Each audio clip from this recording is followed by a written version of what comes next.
show that we're live, yeah. I am so sorry. First item, order replacement of. I totally forgot. We're live. Quite the turnout. We're live. Okay. Okay, we'll call this meeting to order. It is February 9th. This is the City of Kingsburg Finance Committee regular meeting. Item 2, public comments. If there's anybody in the public that would like to address the committee at this time. Do we have the phones or no? We have no members of the public. So we will move on to item 3, approval of the minutes. Do I have a motion to approve the minutes? So moved. All in favor? Aye. Forgivable loan program, number 4, presentation by City Manager Alex Henderson. All right. Our discussion tonight is about one of our incentive programs, which is our forgivable loan program. So just some background on that is Council created this program in 2019. It's funded through our annual apportionment that comes from our residual property taxes, which originally stemmed from the Kingsburg Redevelopment Agency. When the state got rid of the redevelopment agencies, and then subsequently we became, sort of the post-redevelopment agency as they closed them. If there were residual amounts that the county collected, they would be returned back to the original taxing jurisdiction, which is the city. And so at the time, Council said, okay, this was originally for redevelopment. We're going to take these funds on an annual basis, and we'll create this program that will incentivize, particularly just in the downtown area originally just in the downtown area for required improvements, such as, fire sprinklers if necessary, ADA improvements. There's other qualifying expenses, maybe PG&E upgrades, things like that. Basically, obstacles in developers' ways that were mandated by the state or building code. And so, we've had this program since 2019. The way that we structured the program initially is that it was sort of a pay-as-you-go program, meaning, because our property tax amounts were not guaranteed every single year, we would basically fund a certain amount each year. And if we had applications, then we would draw from that. And if we did not have applications, we were not segregating those funds into we weren't rolling those funds into a separate account. We still have those funds available should the committee decide to do that, and there are obviously pros and cons both ways. But right now, and for the purposes of our discussion this evening, there's a few things that we need to discuss. So one thing is how we want to handle funding each year. So if we do not use the funds in a year, should we impound them into a segregated fund so that that fund continues to build from year to year? That has impacts obviously on potentially on other projects. Like what? From year to year? Well, so the way that it works right now is that, let's just say there's $150,000 that we get in the general fund, in this particular line item, which is segregated in the general fund for residual property taxes. But we get no applications, right? At the end of the year, what happens is if there's a surplus in the general fund, we sweep those surplus funds away into our 3 segregated accounts. So we have the UAL fund, the Equipment Reserve Fund, and the Economic Stabilization Fund. So those funds would be parsed out into those funds, or they could be segregated out into a forgivable loan fund from year to year. So it would just have impact on those funds if there's a surplus. Okay. So that's kind of one of the discussions of how we handle this year, sort of on a rolling basis. second item, and maybe the second and third ones are, I guess, a little bit more pressing in terms of, and, you know, again, we have the funds available, we would just have to, you know, basically claw them back from, you know, those waterfall accounts. We have currently, and if you go a little bit further in your packet, you'll see basically a spreadsheet on how much we would have collected each year since the program's inception, and then what we have right now, which is 3 outstanding applications. The first application was originally received by the Gold Standard Mortgage development that's occurring in the former B of A. That was considered in October of 2020. At that time, council approved an initial $75,000 for that project and gave direction that an additional $225,000 be made available commensurate with $1.5 million of private investment. That project's not complete yet, and that property owner up to this point has not done the necessary paperwork in order to get that loan. He's in the process of getting another appraisal at this time, which would basically, his intent is to show that there's a loan to value requirement in the guidelines. So in order for us to give a certain amount of funding, we have to be able to prove that the project is worth a certain amount of money. Is it percentage based? Yes, I think can't be more than 80% loan to value. It's in the guidelines. So we kind of, you know, they're all related, but, you know, the council gave that approval in 2020, but there are stipulations in the guidelines with regards to approval about when the project has to be done. You know, it's obviously extended beyond that, but the property owner has indicated to us that he has been anticipating these loan funds to, you know, this entire time. So that's kind of one challenge. The second challenge is that we have other applications that are now pending as well, and so all of those amounts, those total amounts that are being requested out are more than what we have, whether we would have impounded the funds or not to this point. So, you know, essentially the conversation tonight is how do we want to address these? You know, do we address them in the order in which they were received and give them, you know, basically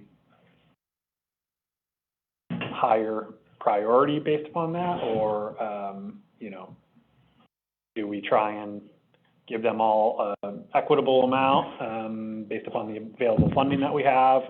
You know, so just looking for some guidance there in terms of whether or not the Finance Committee has any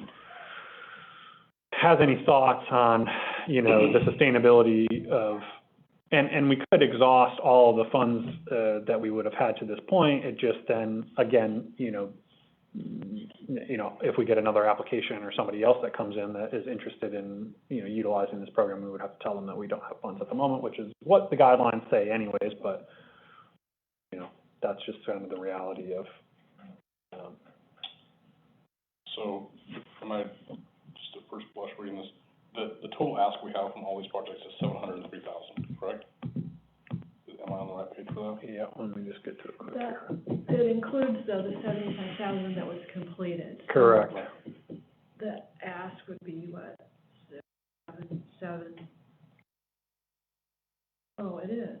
That doesn't include the 75? It does and it doesn't. So I have you there showing it, but if you look up above the less completed amount, so look, basically the total revenue has been reduced by $75,000 too. So that net available funds is of, you know, -200 in the request really constitutes the 3 projects that are outstanding right now, as opposed to the one that's been completed. I think we have a lot of different tentacles to this. I would agree. Can we start with, before we can get there, accountability for us committing these funds to people?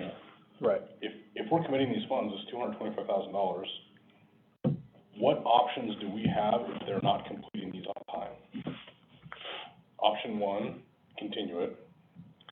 Option two, do we remove the funds? Is that possible since they haven't met their timelines? Or, and I don't think that's up to the finance committee specifically to make a determination, it would go before council.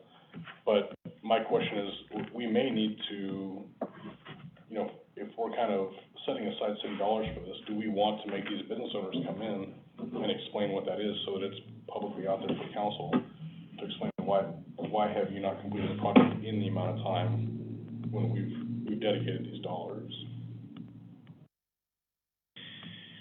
Yeah, and so,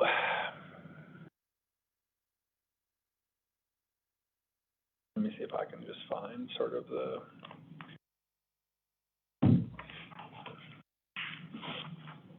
The language and stuff. yeah, I'm just looking in the guidelines because I think it talks about,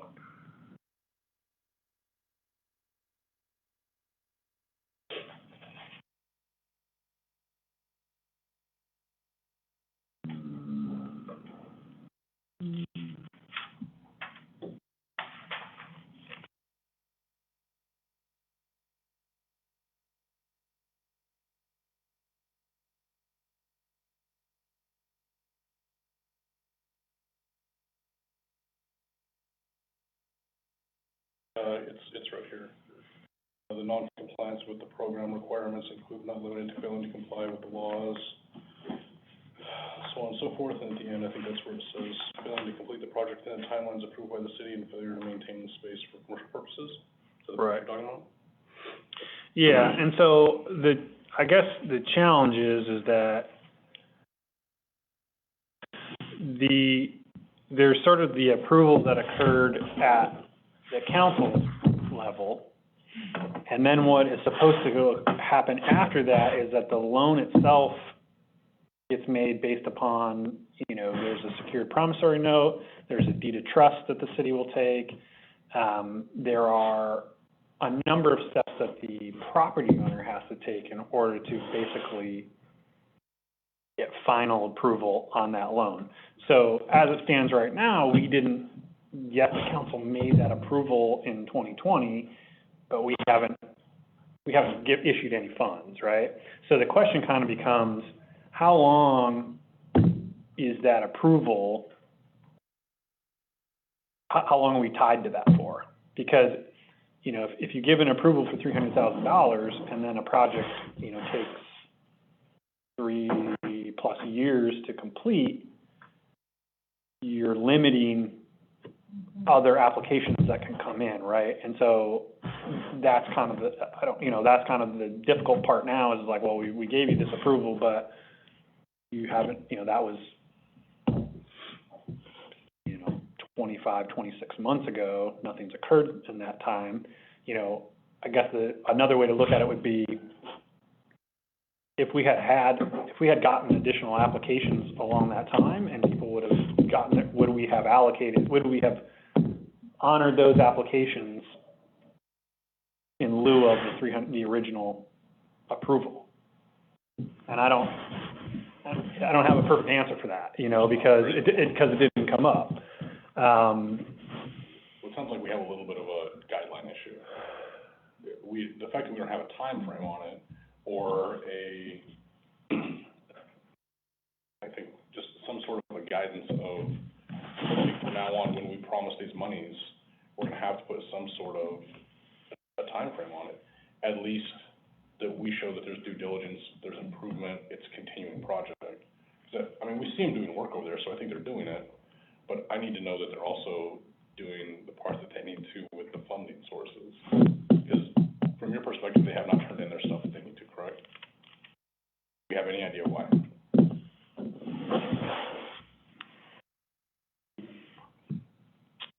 I think that the property owner has thought that he would do it at the end of the project.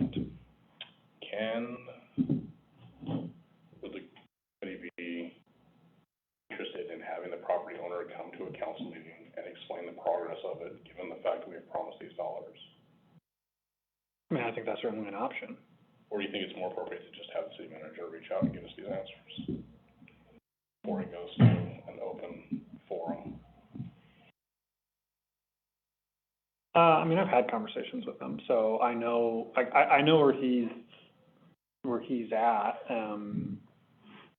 Again, I think he was just anticipating that. I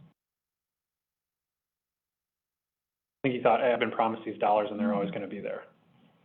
And now we have other applications which make it, you know, a little bit more challenging. And I'm not saying that we should, you know, necessarily that, you know, I mean, that's the only project that's under consideration that's been approved by the council at that time.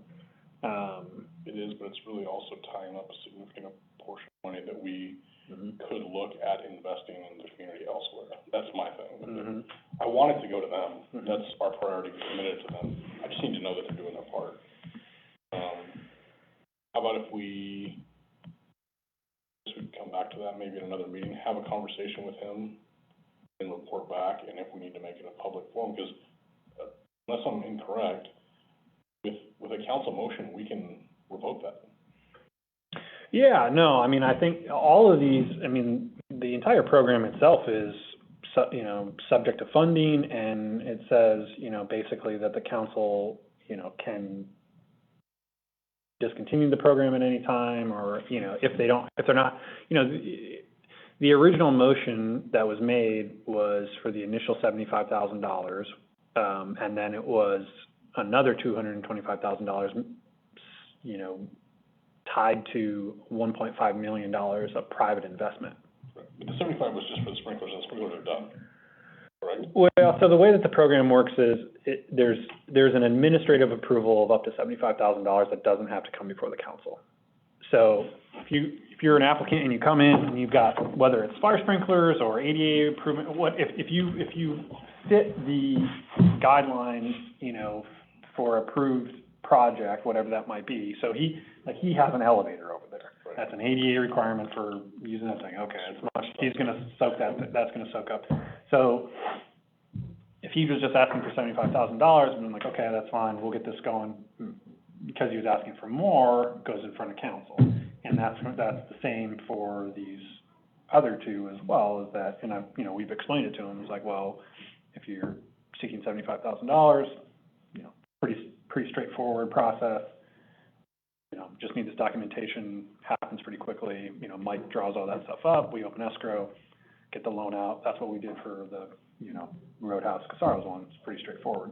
If you're asking for more, then, you know, he's gonna have to show, he's gonna have to show his loan to value is not out of whack, right?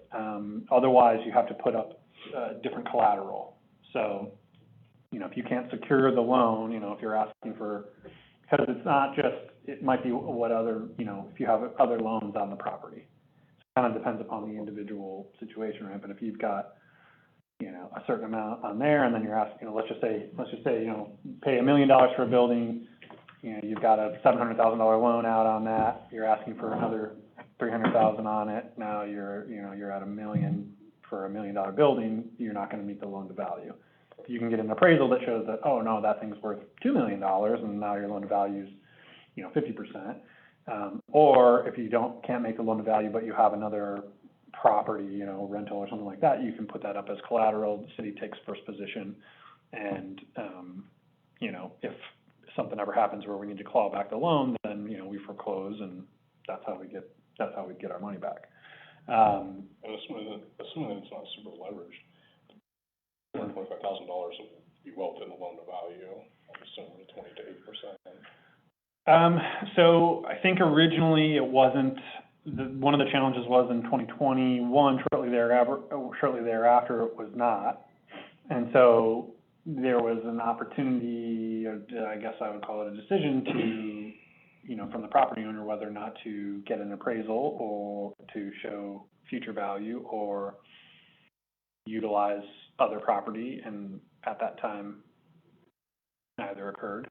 And so now, you know, now that we've come back, sort of indicating that the funding could be in jeopardy, I think it's gotten a little more, you know, now they're seeking an appraisal, and, you know, we've been working with them the last couple of weeks because they're trying to get an appraisal that shows what the anticipated value will be when the project is complete, because, yeah, it's not complete.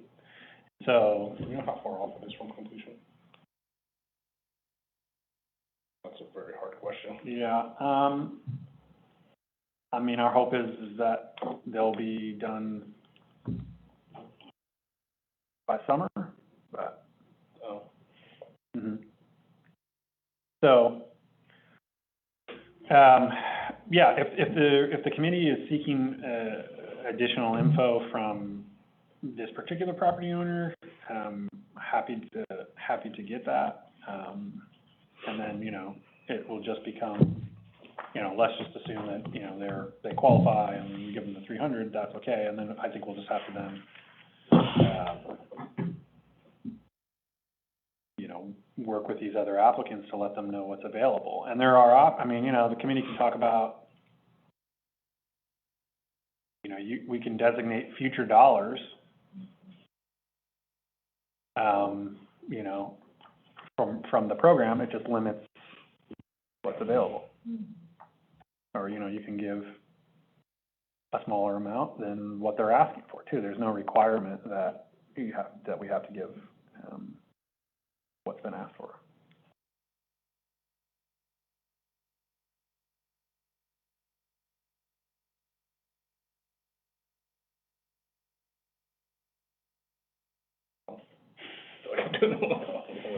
Can we update the requirements though to have some kind of the guidelines to have some kind of a check-in, something to kind of hold them a little, so that we can see some progress? Yeah, I mean, I mean, there are,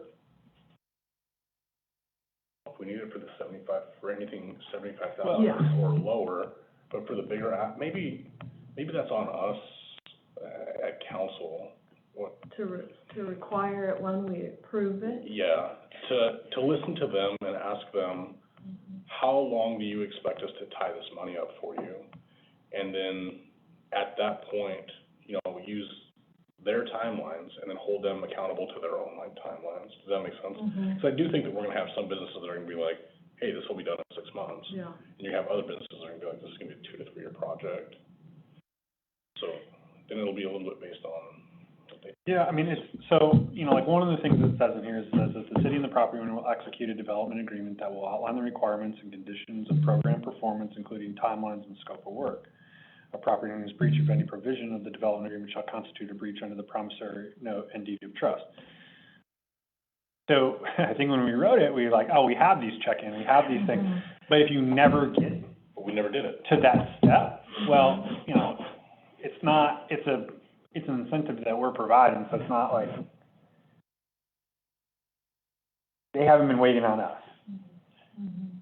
And so, you know, you're right, I mean, I guess we, you know, now that we know this, we might have to put something in that says that, you know, council's approval, you know, that these documents need to be executed within, you know, 60 or 90 days or something like, or you know, or at least in process, so that, or, you know, I'll talk to Mike, I mean, we'd have to maybe come up with something, but I think when we wrote it, we were like, oh, we have these checkpoints, we have these things where it's like, you have to get it done by a certain amount of time, we have to be able to get in there and review it, all these sorts of things, but, you know, that assumes that there's gonna, you know, that all those things are being executed. And that's, in this particular case, that hasn't occurred.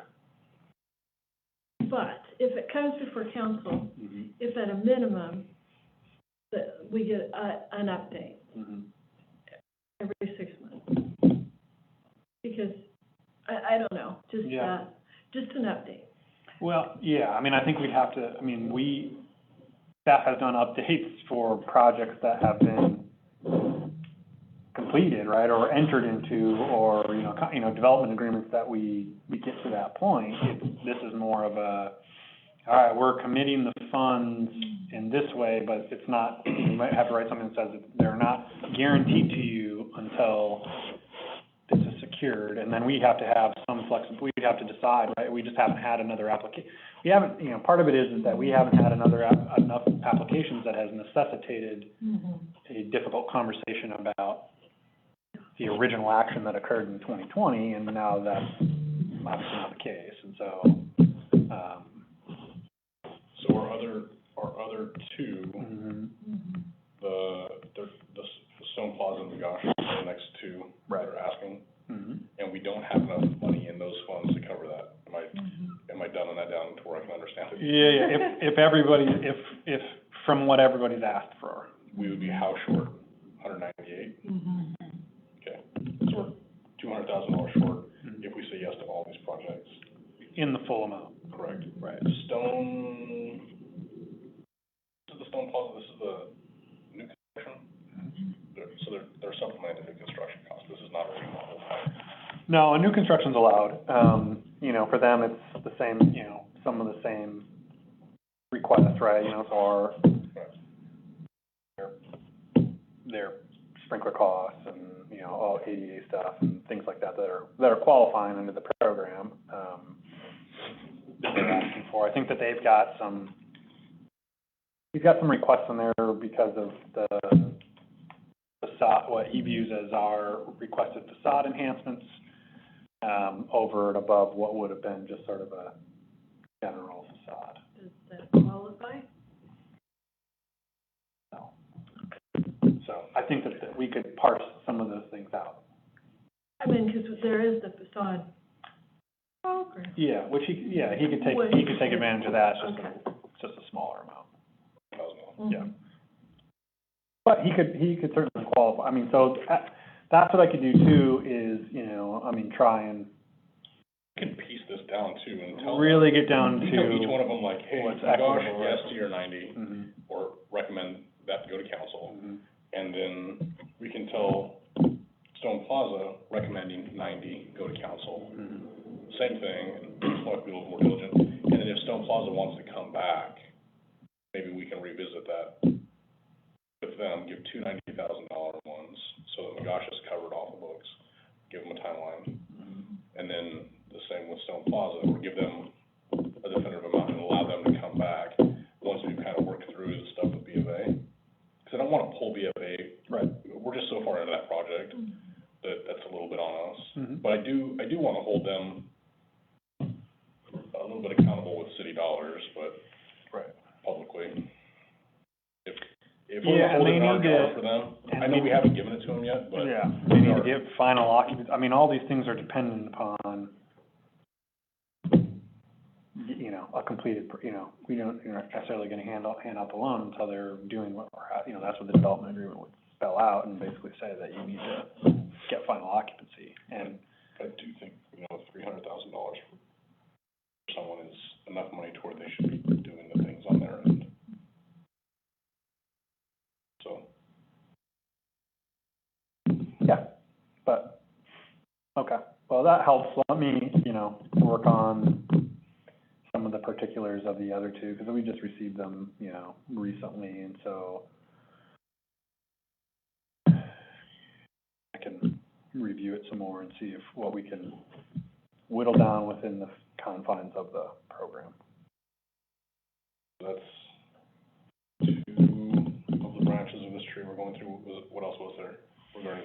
If there's a preference on how we handle the funds on a year-to-year basis, do we want to parse them year to year?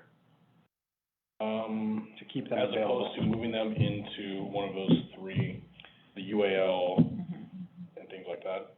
So you're wanting to potentially create a fourth rollover account? Or just a separate fund alone that only funds this. And so, I guess, council can always grab it, they can always claw it back for something else. It's just, we get 140-ish thousand, it kind of differs each, you can see, or it's, some years it's been 40, it's been, less, the last few, and could be dwindling too. That last number is an estimate, because we've gotten one apportionment, this year, so I think I just doubled that, but, I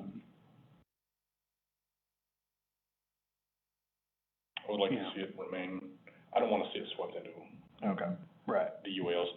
At a certain point, if we want to pull it, for a UAL, we'll have that ability. Or use it for anything else, I guess. Right. I don't want it to just go into a general thing because of where it comes from. I'd like to be able to track it a little better year to year.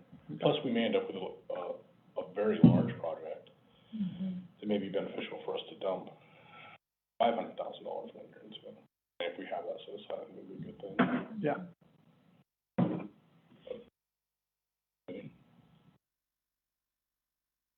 Yeah, I'm fine with that. I mean, honestly, we just would have to, it's just a reallocation of the existing funds that we have based upon what got swept in each year, and then, build that fund back up, so.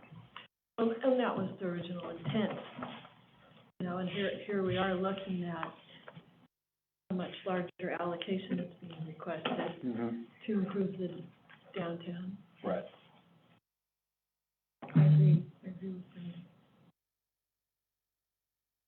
Staff have direction for that?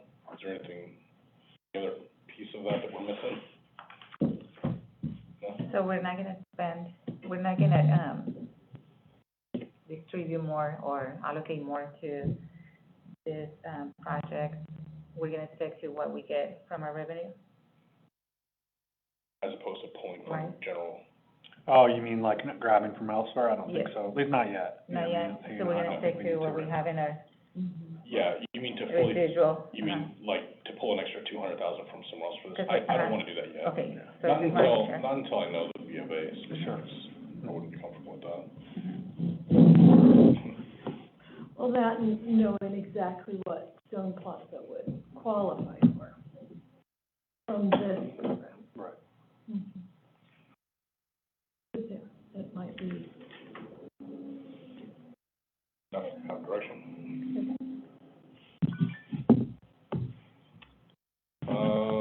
Anything else on that topic? Me, unless you guys have questions. It's a lot to unpack though. It's a good project. No, it's all good. They're good programs, and, I think, These are good quality. and what happens, and we were talking about this with the Economic Development Committee the other day, is like, lots of times with these incentive programs, they take a little time to catch on. So, you'll have, and then all of a sudden you'll get 3 applications at once or something, which is what we have, so. Item 5, Kingsburg Police Department remodel budget discussion, presentation by city manager. So the remodel of Police Station 1 was a part of the 2023 capital improvement budget, and we budgeted $350,000. To date, we've expended a little shy of $37,000 in architectural and engineering fees to design the plans, bid the project, and respond to inquiries from contractors. On January 24th, 2023, the bids were opened, and there was a low bid of $341,950. But this also includes a $50,000 contingency for unanticipated additional work that could arise during construction. So if that work is not necessary, the amount will not be paid by the contractor. And the project itself has not been awarded, but will be considered by City Council during their meeting next week. So while obviously it's our goal to complete the entirety of work within the initial budget, I just wanted to make sure that before you take action on the 15th,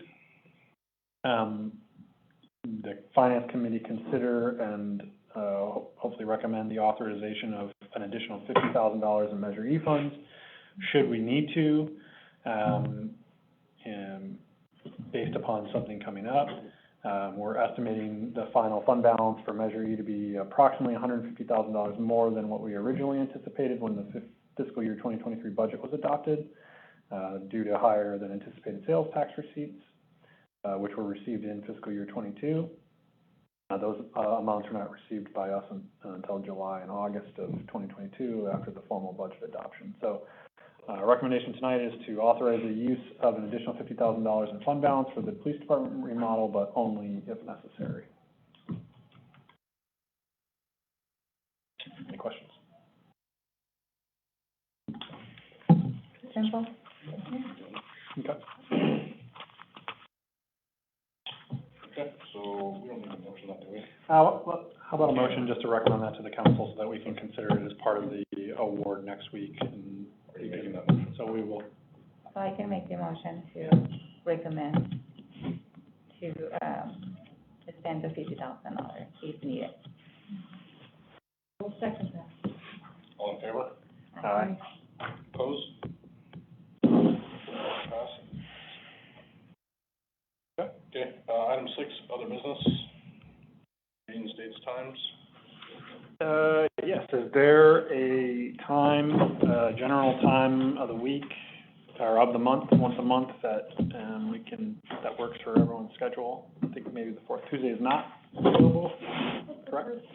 Which is fine, I just wanted to have the discussion so that we can plan the next few months.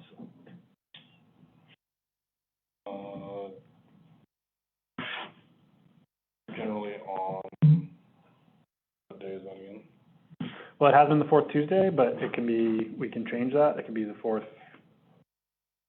Monday. So is it be about Monday conflicts? That's fine. That works. So fourth Monday at 6? If it's Monday, it doesn't matter if it's earlier for me. I know you guys are all busy, so it doesn't Maybe 5? Does that work? I mean, 5 works. I have a thing right now, Okay, with your budget adjustment. right. I was thinking of taking them to council on the second meeting in March. And they usually, approved by the finance committee, recommended to council. So if we meet at the end of March, I'm taking them until April, and that's pretty late. Do you wanna have a special meeting for that? Well, Can we- this was sort of gonna be the January one, so maybe we just schedule, maybe we shoot for the 27th of February for the finance committee meeting. I think so. That will And then work. and then they can go to council on the March 15th 15, meeting. Yes, Does that work? yes, work for me. So that, And it will be at what time? 5 o'clock. Will already be posted. For what? You're saying February 27th? Yes, but for the second meeting in March. We'll take it on March 15th, yep. Thank you. Okay. Any other discussion, other business? No? Okay, we will adjourn at 5:40. Thank you.